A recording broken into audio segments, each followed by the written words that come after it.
Bom, vamos falar de distribuição de lucro no lucro real.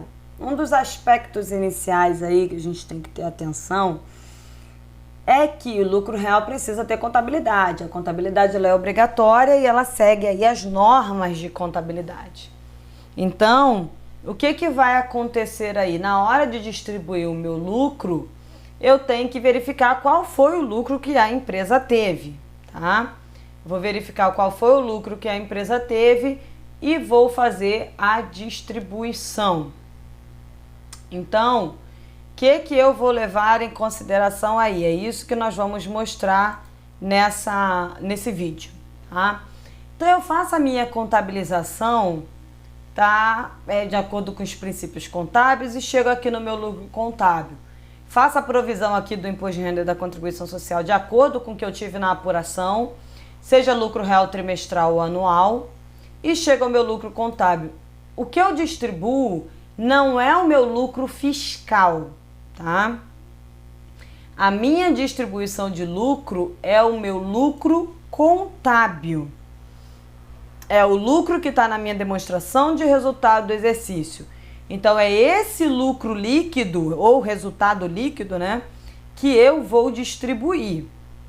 Então, se eu não distribuir, eu lanço lá em reserva de lucros e quando eu distribuo, eu tiro de reserva de lucros e faço a distribuição para os sócios. Então, eu não faço a distribuição do lucro fiscal, eu faço a distribuição do meu lucro contábil. Algo interessante para a gente falar é a respeito das antecipações, tá? Em relação às antecipações, o que vai acontecer aí? Para fazer antecipação de lucro, primeiro tem que estar previsto no contrato ou na ata da empresa, contrato se a empresa for limitada, ata se a empresa for uma sociedade anônima. Então tem que estar previsto no contrato ou na ata essa antecipação. Então dá uma olhadinha lá, porque os contratos sociais mais antigos, lá na parte de distribuição de lucro, só fala que seria feito um levantamento anual.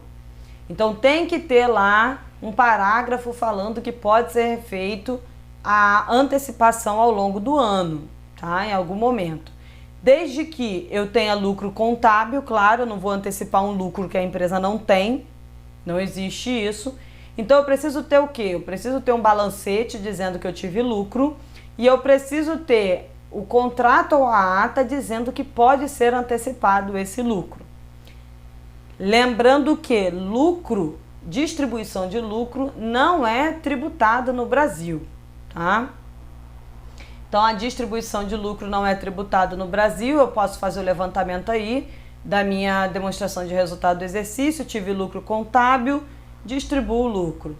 Fiz um levantamento antecipado, eu tenho o contrato ou a ata autorizando, a empresa fiz o levantamento do balancete, a empresa tem lucro, posso antecipar também. Então, era isso que eu queria falar sobre antecipação de lucro. Cuidado aí, sempre dê uma olhada no contrato. Minha empresa já alterou, já fez um contrato social e não colocou esse parágrafo. Quando a empresa fizer uma alteração contratual, coloque esse parágrafo na alteração contratual, insira lá. Mas é muito importante que o contrato autorize essa antecipação de lucro para os sócios. Bom, é isso que eu tinha para dizer a respeito de distribuição de lucro no lucro real. E se você tiver dúvidas ou sugestões para fazer, poste aí nos comentários à medida do possível. Nós iremos respondendo para vocês. Obrigada pela atenção. Tchau, tchau.